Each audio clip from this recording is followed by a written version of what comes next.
questions, comments, concerns, observations, hallucinations? What do we got? It's funny because a lot of it always triggers down to practice, bro.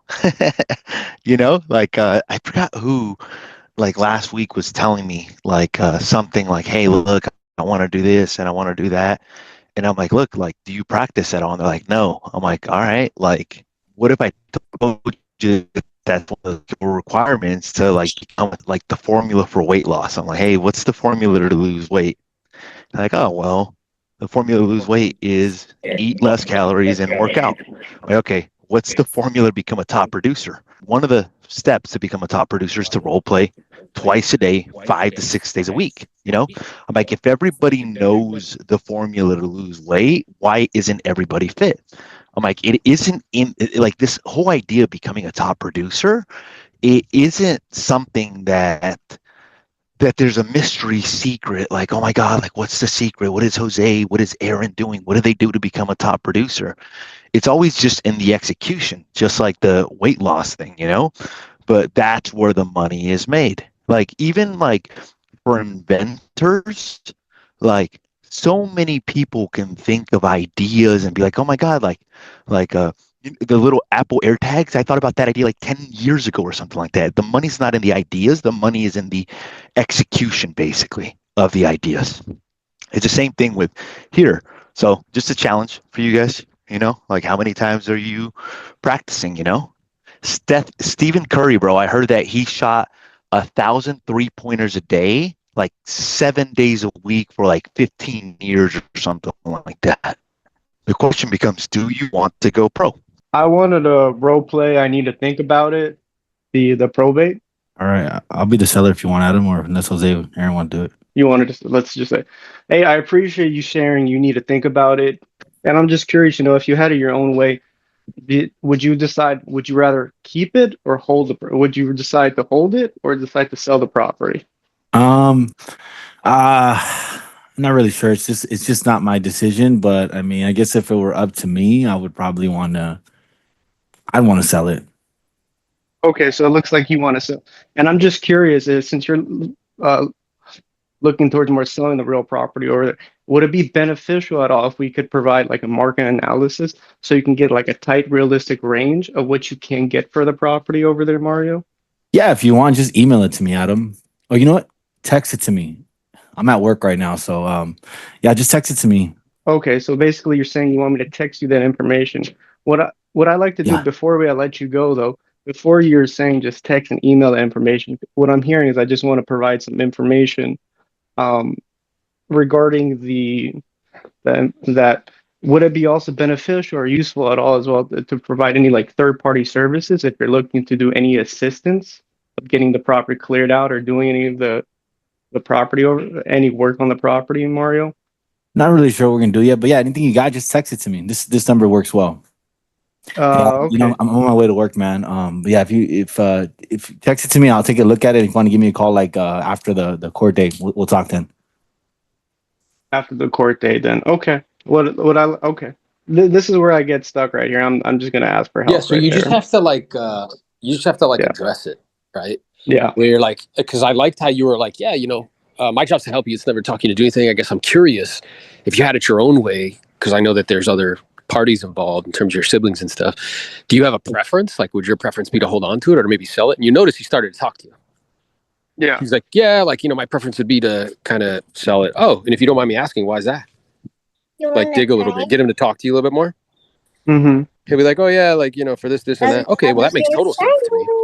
And I guess I'm curious because it's not uncommon in these situations where, you know, family members, they may have like a desire to hold on to the property from an emotional perspective, but that's completely different than, you know, financially being able to do so. So do you foresee like either one of your siblings having the capacity to buy you out, being that your preference is to sell, or how do you see that working out?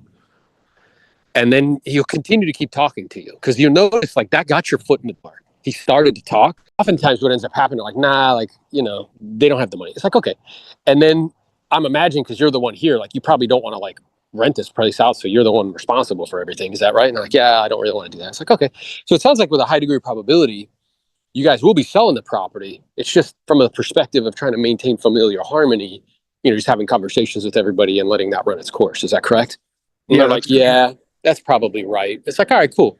And again, my job's to help. It's never to talk you into doing anything. I do find, and I don't know if this will be helpful or useful to you in some way, that when families are having those initial conversations, trying to maintain familial harmony and all coming to the conclusion that it really makes sense to sell the property, that it can be very helpful or useful for families to get a clear, realistic picture of value, right? So in other words, if and when you guys do decide to move in that direction, what would be a nice kind of picture of equity, the most amount we could expect to receive and net bottom line with the proceeds be to those that shake out. You think that'd be helpful or useful in some way?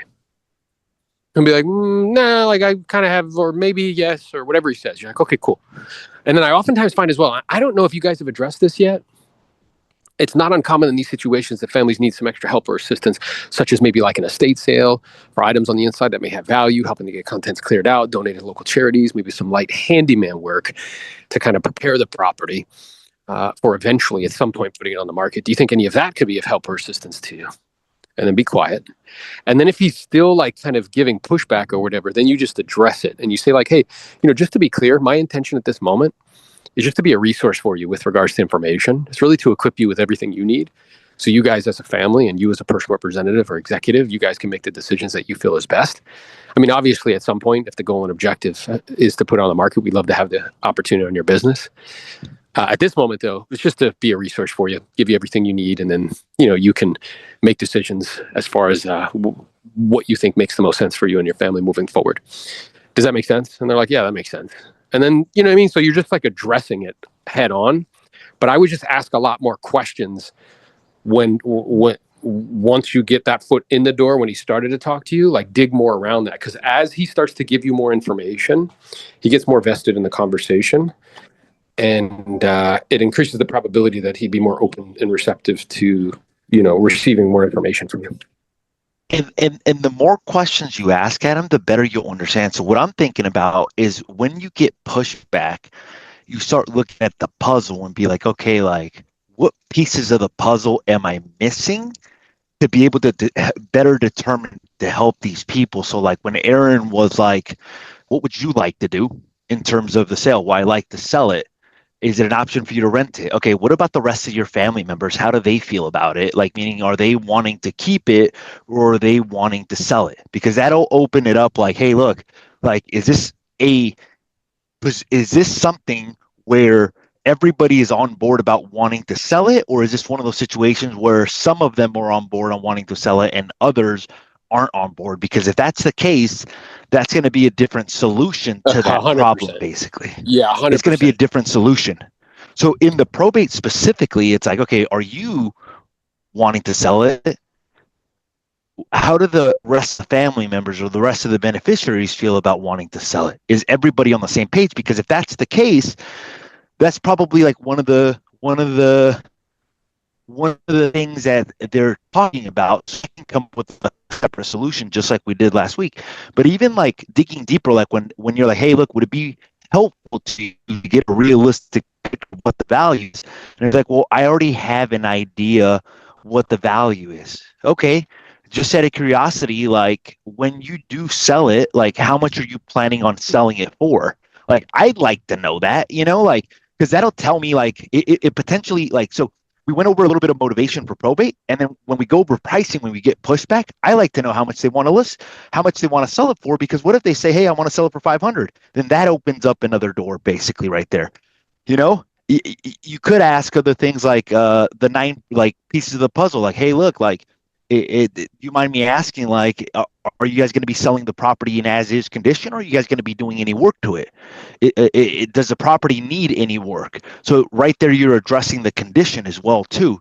So by asking some of those questions, it gives you a better picture of what their situation is. And once you have a better picture, you're able to provide better solutions to what the actual problems. Yeah, and I know from like previous conversations, Adam, like asking those straightforward questions is a little uncomfortable for you.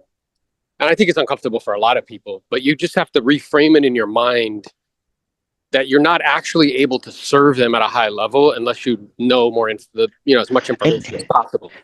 And even this, Adam, like a lot of people are scared to ask this question. Like, let's say you're not getting anywhere like with them. Like, you know how there's like 9 things that you can qualify on. One of the things that you can ask a question is like, hey, look, just out of curiosity, I know you're not ready right now, but when you do get ready to do something, are you looking for more of a private sale, or are you going to be looking to put it on the open market? Yeah, it's good. That's basically type of sale. Hey, just out of curiosity, it sounds like you're going to be going on the open market. When you do put it on the open market, do you already have somebody that you're going to work with, or are you kind of open in that department and just looking to see who's going to help you get top dollar for the property? So now it's like, okay, no, I'm not looking for a private sale. I'm looking to put it on the market. No, I don't have an agent. It starts to paint a picture as to like, okay, like, how do I handle this lead, and how do I provide value to this lead, and how do I basically close for an appointment?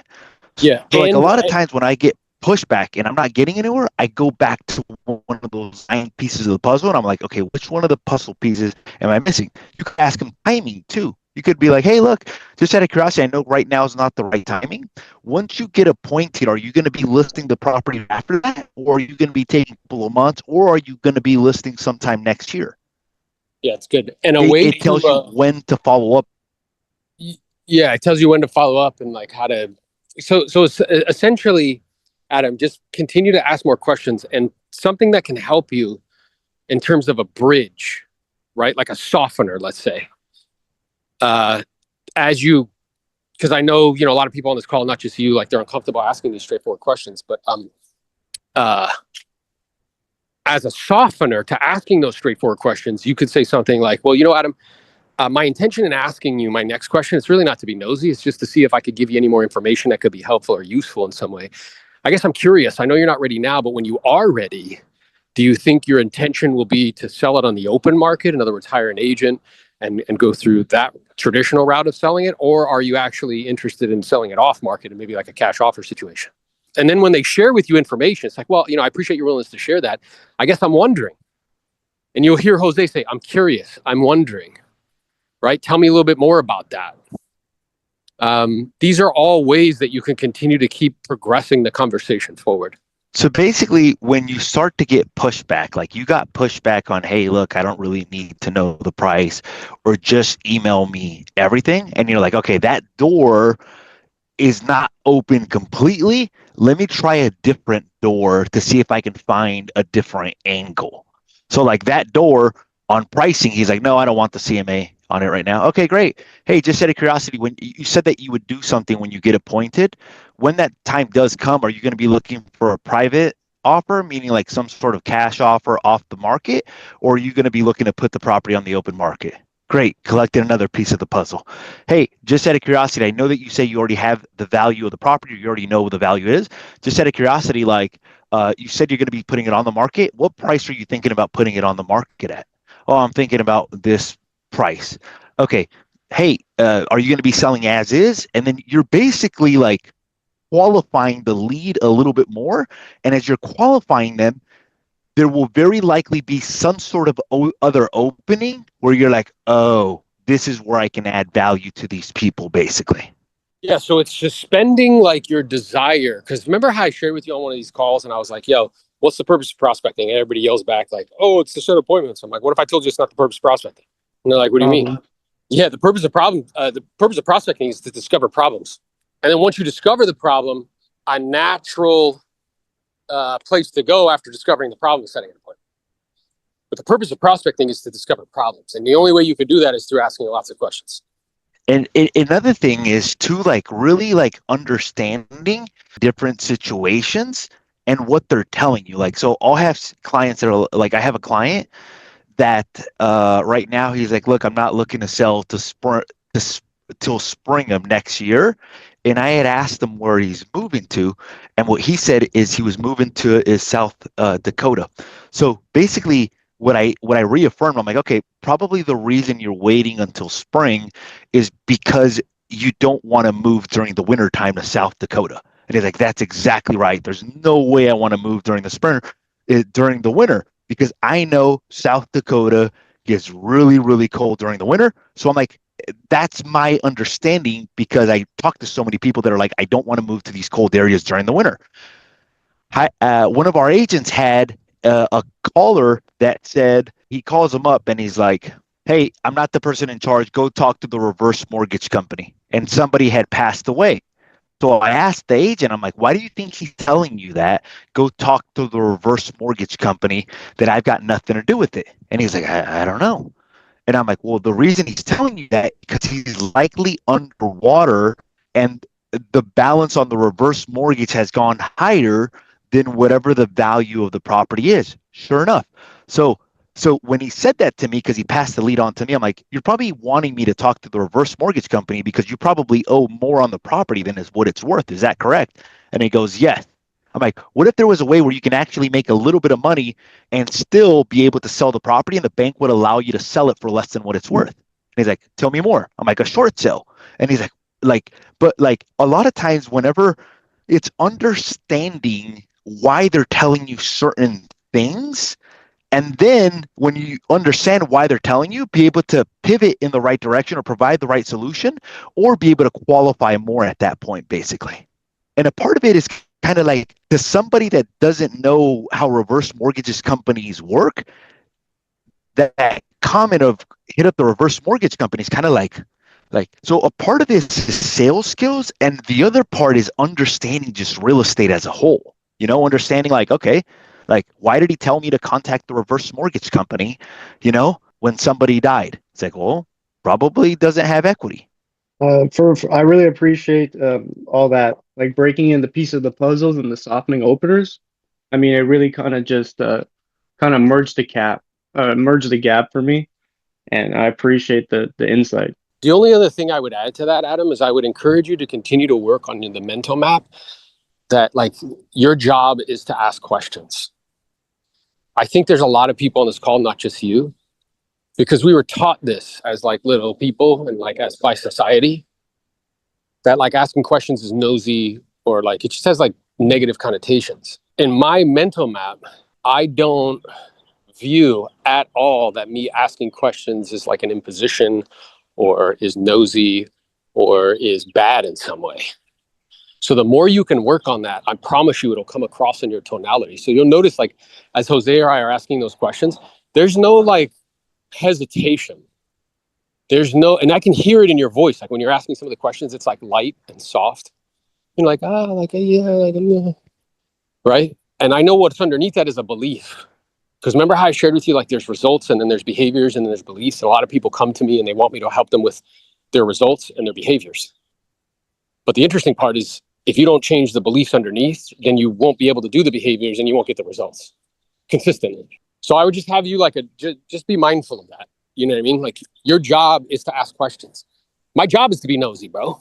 My job is to ask pointed, straightforward, direct questions in a polite, professional way. So that way problems can be revealed and I can help people to solve those problems. So you could be unapologetic in your desire to ask. When people are oh, why are you asking me? And they get all mad. It's well, I appreciate that. You're certainly entitled to your opinion. What I'm aware of is the more that you're willing to share with me, the better equipped I am to provide you with guidance that could be helpful or useful in some way. My intention isn't to be disrespectful. It's not to be nosy. It's just to find out how I can help and be of assistance. But you'll notice I can deliver that. You guys could transcribe that and try to say it like me, but you won't be able to because you don't believe it. You have to really believe that this is a noble profession. This is a noble thing we're doing. If I was to ask all you guys on this call, how many people have this following belief? I believe salespeople have my best interest at heart. You know what's crazy? Most of you guys on this call would answer no to that when you're a salesperson. That's nuts. How could you possibly achieve high things as an agent or as a salesperson when you don't even believe that selling is a noble profession? Here's the last thing, Adam. Whenever you're on a call and you reach the wall, just focus on, okay, which pieces of the puzzle have I not addressed? And those are additional questions that you can ask, basically. Hey, anybody on this call who hasn't got your tickets to the Do More Deals Summit, you definitely will be doing yourself a favor by being in the room. We have people who came to Do More Deals Summit last year just from one piece of information that they learned. One guy heard Jose say one thing. He made $70,000 on one deal. Get in the room. We get the best and the brightest in the room. We've already sold over 100 tickets. We'll probably have 300+ people in the room. We bring the best speakers, the best people, tactical, not mindset, just mindset. Most people teach mindset because they can't teach tactics. So do yourself a favor. January 22nd to 23rd, come hang out with me, Jose. and the group and the clan. We got Leo Perea coming through. We got Ryan Succo, the vice president of Cardone Capital. It's a $15,000 portfolio. We got John Sy coming all the way from Canada, $1 million producer, multiple millions, 1,500 agents in his organization. Elizabeth Riley, number 6 in the whole company, 9,000 agents in the organization. Get in the room, bro. Talk to you guys soon. Peace.